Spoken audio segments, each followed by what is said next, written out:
Oi, começa agora o Jornal Futura desta quinta-feira, 20 de agosto de 2015. Nessa edição, vamos lembrar o fim da Segunda Guerra Mundial, quando o mundo conheceu o poder da energia nuclear a partir da explosão das bombas atômicas nas cidades japonesas de Hiroshima e Nagasaki, detonadas pelos Estados Unidos.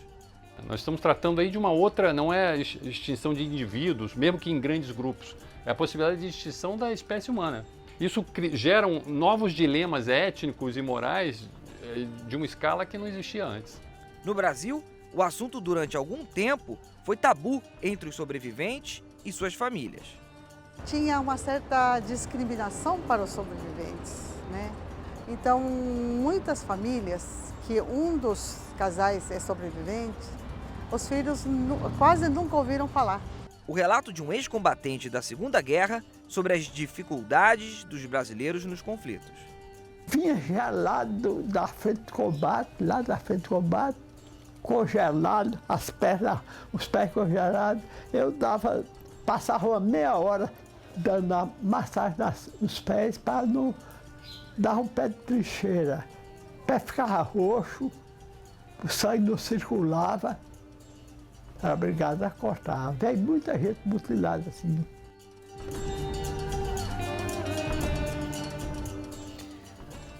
Há 70 anos, os Estados Unidos detonavam 2 bombas atômicas sobre as cidades de Hiroshima e Nagasaki, no Japão, o último país do eixo a resistir às forças aliadas. A Alemanha e a Itália já haviam se rendido 4 meses antes. Estima-se que cerca de 200 mil pessoas morreram com as explosões das bombas. Menos de um mês depois, o Japão, enfim, assinaria sua rendição, marcando oficialmente o fim da Segunda Guerra Mundial, que em 6 anos matou mais de 60 milhões de pessoas. O Brasil participou da guerra. No início ficou neutro, mas com o bombardeio de navios brasileiros pelos alemães, o governo de Getúlio Vargas declarou o estado de guerra em agosto de 1942.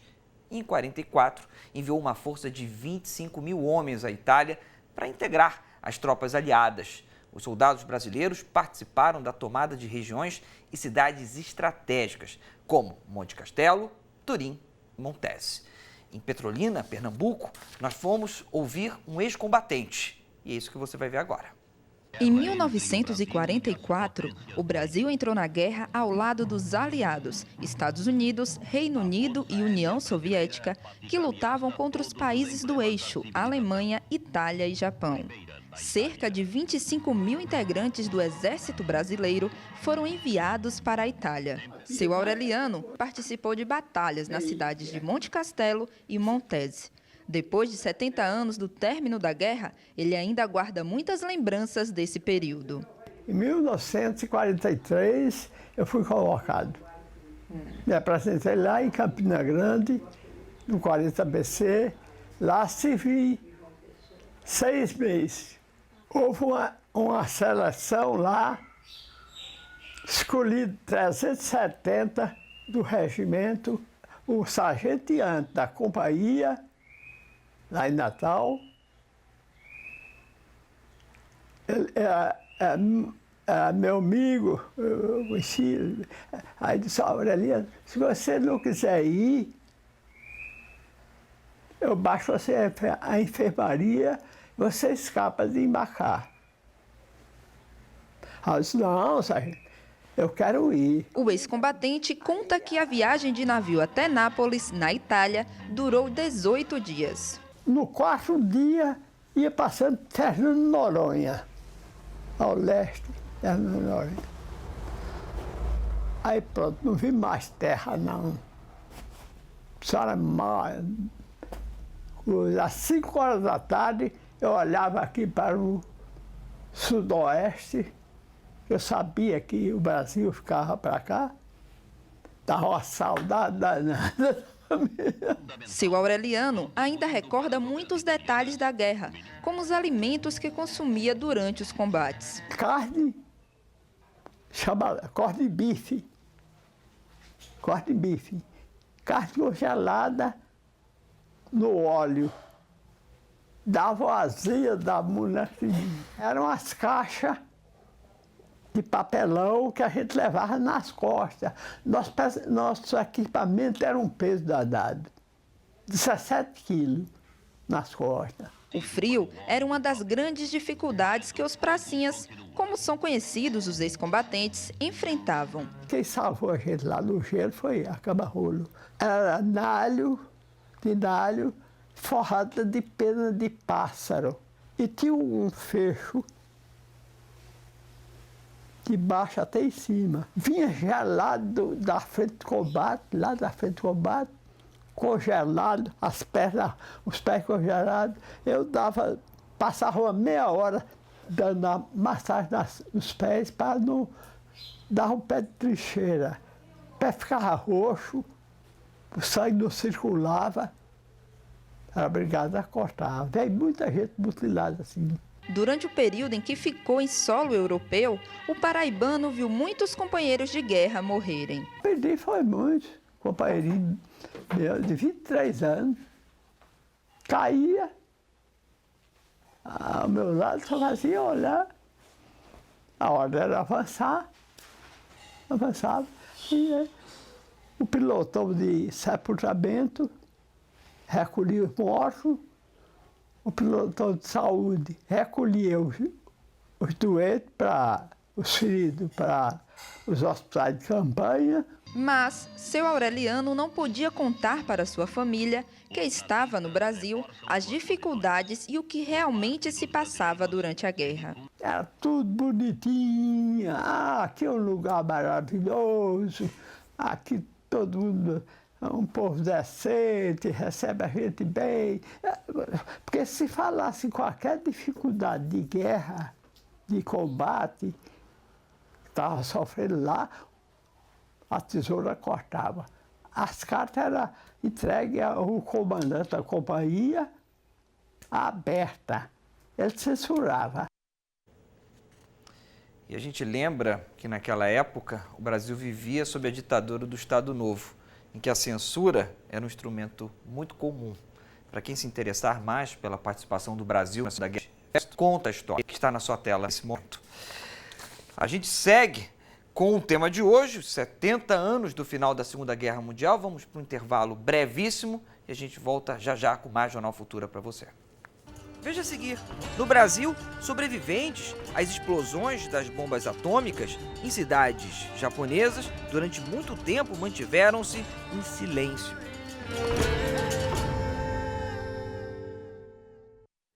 O Jornal Futura está de volta aqui no seu canal Futura.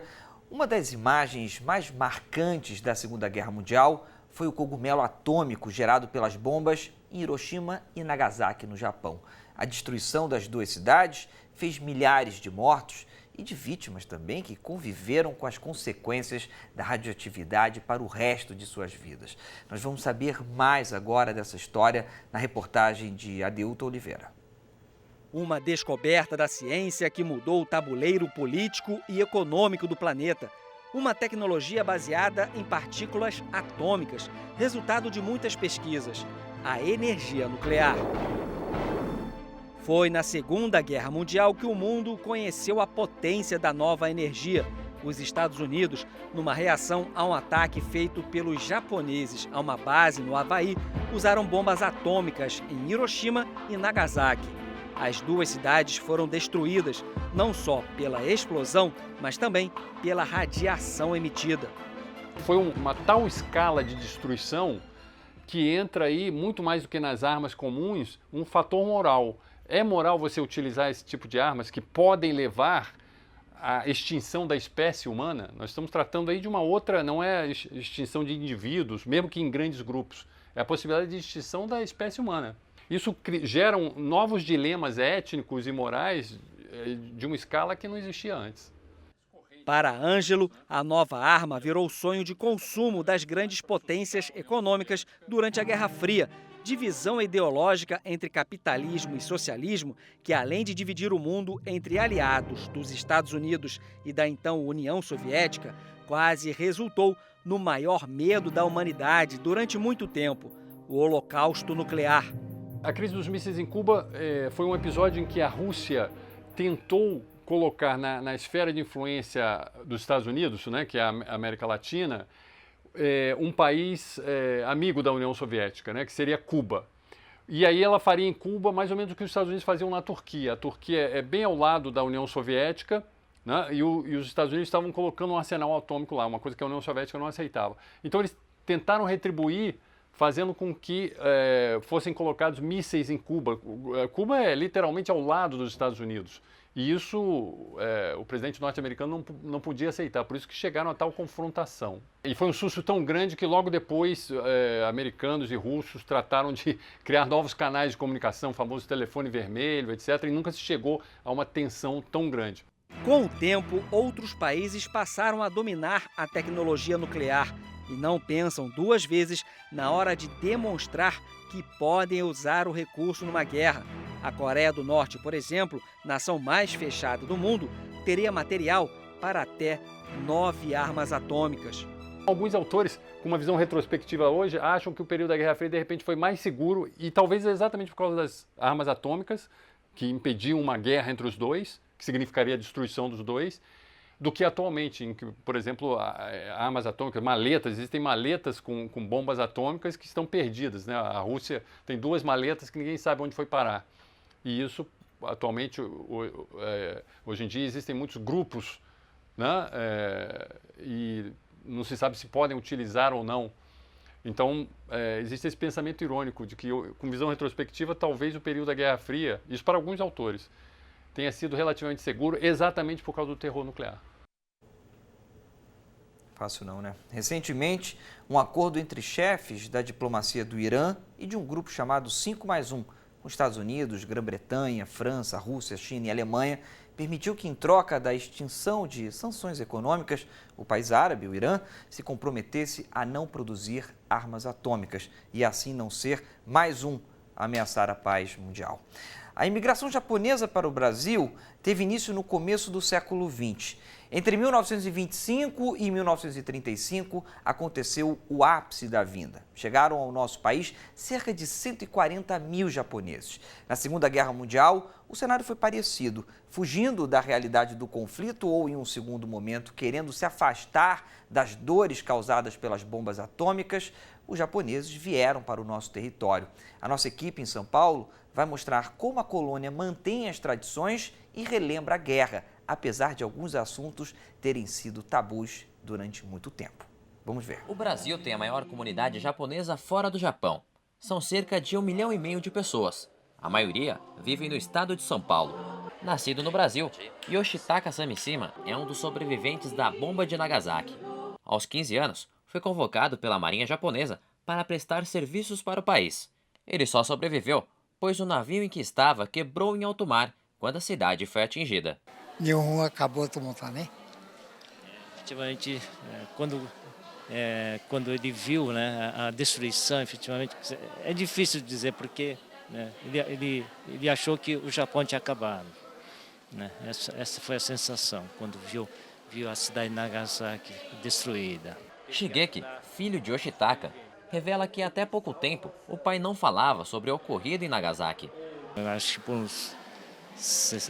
até uns 10 anos atrás, ele não comentava nada desse evento. E por longos anos ele não comentou isso para ninguém. Então, lógico que minha mãe sabia, mas minha mãe respeitava essa dor dele também. Né? Então, realmente isso é bastante traumático. O ex-marceneiro Masao Okawa perdeu muitos parentes mortos pela bomba de Nagasaki. Hoje, 70 anos depois, ele faz parte da Associação dos Hibakushas, que significa sobreviventes das bombas nucleares. Mas as lembranças continuam presentes em sua memória. Muita gente faleceu sofrendo muito, né? Esses daí a gente não dá para imaginar, né? Então, a gente trabalha também da Associação de Nagasaki, né? A gente faz parte da diretoria, por isso que a gente está fazendo campanha também, né?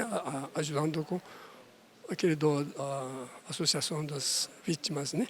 A Associação Hibakusha Brasil pela Paz faz ações em parceria com a sociedade para disseminar a paz e dizer não às guerras e às armas nucleares.